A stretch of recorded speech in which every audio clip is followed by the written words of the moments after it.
আসসালামু আলাইকুম। আশা করি সবাই ভালো আছেন। আজকে আছি আমরা কয়লা খনির পশ্চিম দিকে একটা ছোট লেকে। এই লেকটা বর্তমান শুকনো অবস্থায় আছে।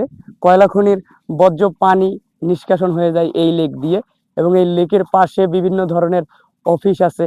এই যে ছোট ছোট ঘর করে দেওয়া আছে, এগুলো দিয়ে কয়লা খনি তাদের এই পানি বা কোনো এলাকায়, খনি এলাকা তো সাধারণত মানুষের বসবাসের অযোগ্য হয়ে থাকে।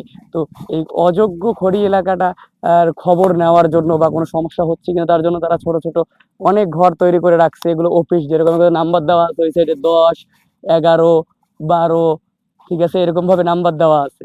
হ্যাঁ, এগুলা এই যে এইভাবে নাম্বার দেওয়া আছে, সামনে যে আরো একটা দেখা যাচ্ছে।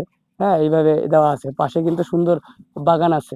হ্যাঁ, দেখতে পাচ্ছেন, পাশে পাশে সুন্দর বাগান আছে।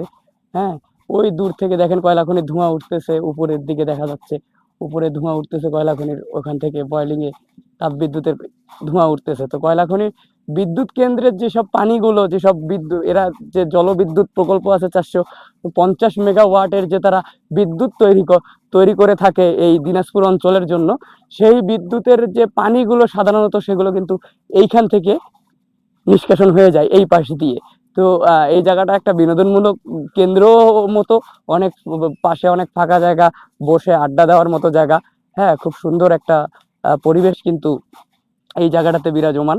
হ্যাঁ, তো আপনারা দেখতেই পাচ্ছেন যে আশেপাশে অনেক পুরাতন গাছ। হ্যাঁ, এগুলো কিন্তু শাল গাছ বা মানে বন্য দামি গাছ বলা যায়। এগুলো এগুলো বন বিভাগের আওতায় এই গাছগুলো আছে। এলাকার মানুষ এখানে আহ পাশ দিয়ে ধানি জমি আবাদ করে, এরকম কি বিষয়। তো আজকে এই পর্যন্তই। আসসালামু আলাইকুম।